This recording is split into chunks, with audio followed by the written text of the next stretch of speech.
Good by India. बहुत जल्द आप सब लोग मुझे चाइना में दिखेगा। सिर्फ मुझे ही नहीं, पूरा अरुणाचल को चाइना में दिखेगा।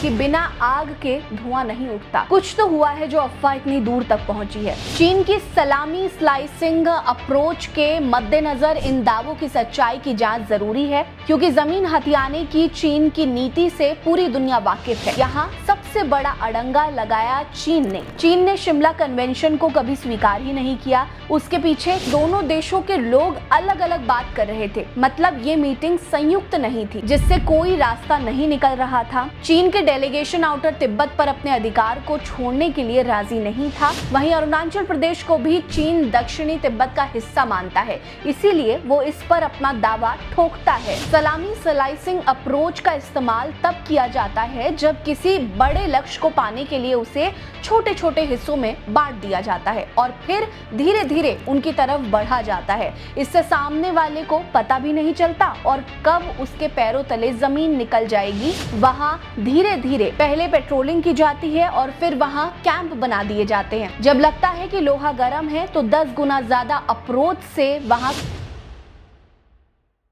अब तक आपने सोशल मीडिया पर एक खबर तैरते हुए देख ली होगी कि अरुणाचल प्रदेश पर अब चीन ने कब्जा कर लिया है। इस वीडियो को देखिए। Good by India. बहुत जल्द आप सब लोग मुझे चाइना में दिखेगा। सिर्फ मुझे ही नहीं, पूरा अरुणाचल को चाइना में दिखेगा। इस वीडियो में एक अरुणाचल प्रदेश का रहने वाला शख्स साफ तौर पर भारत को गुड बाय करते हुए नजर आ रहा है। उसने बेहद खुलकर कहा कि वो जल्द ही चीन का हिस्सा बनने वाला है। पूरा अरुणाचल प्रदेश चीन का हिस्सा बनने वाला है। ये वीडियो ही काफी है सनसनी फैलाने के लिए। चीन भारत में घुस रहा है, हमारी जमीन पर कब्जा कर रहा है, लेकिन हमारी सरकार को जाति और धर्म की राजनीति से फुर्सत ही कहाँ है जो इस संवेदनशील मुद्दे पर ध्यान दे सके। आइए आपको बताते हैं कि आखिर चीन ने इस बार क्या हरकत की और जिस मैकमोहन रेखा पर चीन कुंडली मारकर बैठा है वो इतना विवादित क्यों है। नमस्कार, मेरा नाम है रीटा, आप नेटड्रिक न्यूज देख रहे हैं। हमारी ये रिपोर्ट अगर आपको पसंद आएगी तो जरूर लाइक करिएगा, कमेंट करके जरूर बताइएगा कि आप इस मुद्दे पर क्या सोचते हैं और सरकार को इस मुद्दे पर क्या एक्शन लेना चाहिए।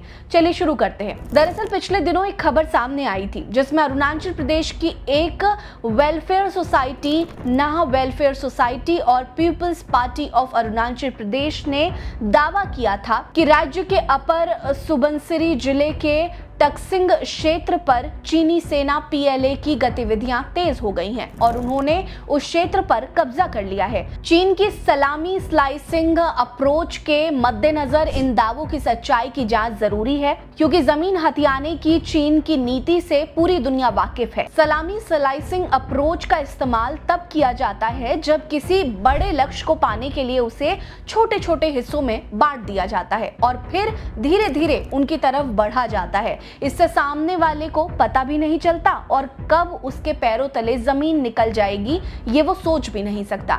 ऐसा ही चीन भारत, तिब्बत, ताइवान जैसे देशों के साथ भी करता आया है, जिन सीमाओं की अब तक घेरेबंदी नहीं की गई है और उनकी सीमा आधिकारिक तौर पर तय नहीं है। वहां धीरे धीरे पहले पेट्रोलिंग की जाती है और फिर वहां कैंप बना दिए जाते हैं। जब लगता है कि लोहा गर्म है तो 10 गुना ज्यादा अप्रोच से वहां कब्जा कर लिया जाता है। 10 गुना ज्यादा अप्रोच यानी कि 10 गुना ज्यादा ताकत लगाकर। अरुणाचल प्रदेश के सीमा पर भी चीन सलामी स्लाइसिंग अप्रोच का इस्तेमाल करने की कोशिश करता रहा है, मगर अब सवाल ये है कि जैसे बांग्लादेश और पाकिस्तान की सीमा तय है वैसे चीन और भारत की सीमा तय क्यों नहीं है और क्यों चीन हो या भारत कुछ हिस्सों पर अपनी अपनी दावेदारी ठोकते हैं। तो इसका जवाब है मैकमोहन लाइन, जिसे शिमला कनेक्शन के तहत 1914 में खींचा गया था। 3 जुलाई 1914 को चीन और भारत के बीच एक कानूनी सीमा खींचने के लिए भारत के पूर्वोत्तर क्षेत्र और तिब्बत के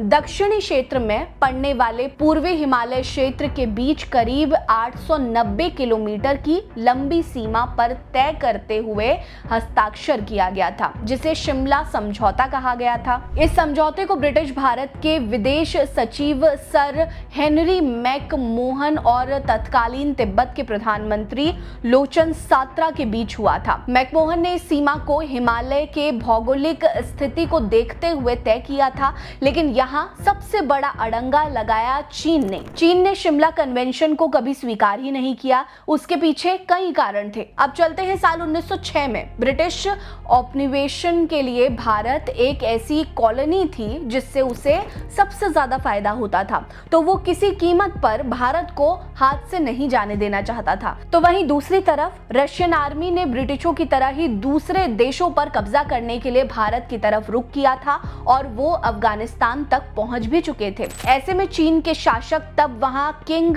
डायनेस्टी का शासन था और अंतिम शासक जुयांगतोंग पुई राजा था। उसने तिब्बत को चीन संरक्षण में ले रखा था। इस संरक्षण के बदले तिब्बत किंग डायनेस्टी को एक तरह का टैक्स दिया करता था। वहीं तिब्बत पर भी ब्रिटिश की नजर थी। उन्होंने कई बार तिब्बत में यात्रा भी की थी, जिसकी खबर राजा को थी। लेकिन तब रशियन आर्मी ने अफगानिस्तान में एंट्री की, तो उस वक्त उन्हें भारत पर कब्जा करने से रोकने में चीन ही बड़ी भूमिका निभा सकता था। नतीजा ये हुआ कि चीन और ब्रिटिश भारत के अधिकारियों के बीच एक समझौता हुआ। समझौते में इस बात पर हस्ताक्षर होता कि ब्रिटिश कभी भी तिब्बत पर अपना अधिकार जमाने की कोशिश नहीं करेंगे, लेकिन उन्हें अगर रशियन एम्पायर से क्लैश के समय मदद चाहिए होगी तो वो मदद करेंगे। लेकिन 1907 में ब्रिटिश एम्पायर और रशियन एम्पायर के बीच बातचीत से मामला सुलझने लगता है और दोनों अपना अपना बफर जोन तय करके समझौता करते हैं।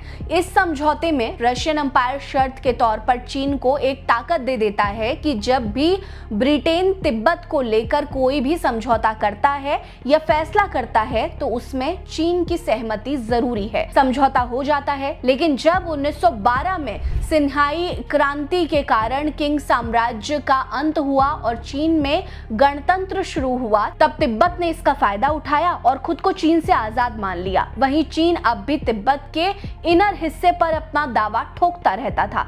तब ऐसे में ब्रिटेन, तिब्बत और चीन के बीच एक सामंजस्य बिठाने के लिए 1913 से लेकर 1914 तक 8 राउंड में बातचीत शुरू हुई। लेकिन यहाँ परेशानी ये थी कि दोनों देशों के लोग अलग अलग बात कर रहे थे। मतलब ये मीटिंग संयुक्त नहीं थी, जिससे कोई रास्ता नहीं निकल रहा था। चीन के डेलीगेशन आउटर तिब्बत पर अपने अधिकार को छोड़ने के लिए राजी नहीं था। उनकी नई नई शर्तें आती रहती थी, जिससे मैकमोहन काफी परेशान हो रहे थे। 8वें राउंड की बात 3 जुलाई 1914 को होनी थी। उन्हें इंग्लैंड से ऑर्डर था कि अगर चीन मानता है तो ठीक है, वरना उसके बिना तिब्बत से समझौता कर लिया जाए। ये समझौता शिमला में किया गया, जहां चीन की हामी के बिना ही समझौते पर हस्ताक्षर कर लिया गया और 890 किलोमीटर की एक रेखा खींच दी गई। यह समझौता 1907 में रशियन एम्पायर से हुए समझौते के खिलाफ था। नतीजा ये हुआ कि चीन ने समझौते को कभी स्वीकार ही नहीं किया, जिसके कारण 100 सालों से भी ज्यादा समय बीतने के बाद भी ये विवाद जस का तस बना हुआ है। खासकर 1950 में चीन ने तख्ता पलट हुआ। माओ से तुंग की पीपुल्स लिबरेशन आर्मी का चीन पर शासन शुरू हुआ और अक्टूबर 1950 में तिब्बत पर हमला कर उस पर शासन शुरू कर दिया।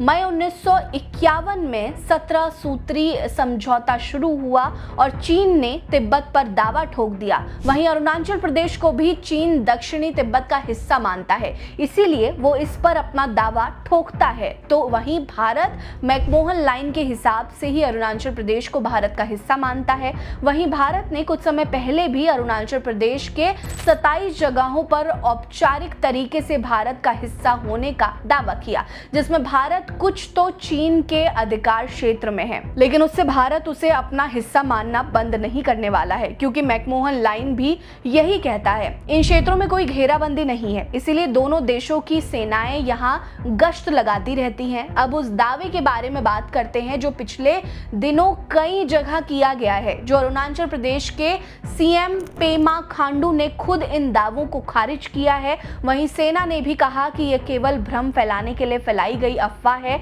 अब ये अफवाह है या हकीकत, समय आने पर पता ही चल जाएगा। लेकिन कहते हैं ना कि बिना आग के धुआं नहीं उठता। कुछ तो हुआ है जो अफवाह इतनी दूर तक पहुंची है। इस पर आपकी क्या राय है, कमेंट करके जरूर बताइएगा कि आपको भी लगता है कि अरुणाचल प्रदेश में चीन बुरी तरह अपना कब्जा जमा रहा है और भारत इससे पीछे हटने पर मजबूर हो जाएगा। कमेंट करके बताइए अपनी राय। हमारे साथ बने रहिए। नमस्कार।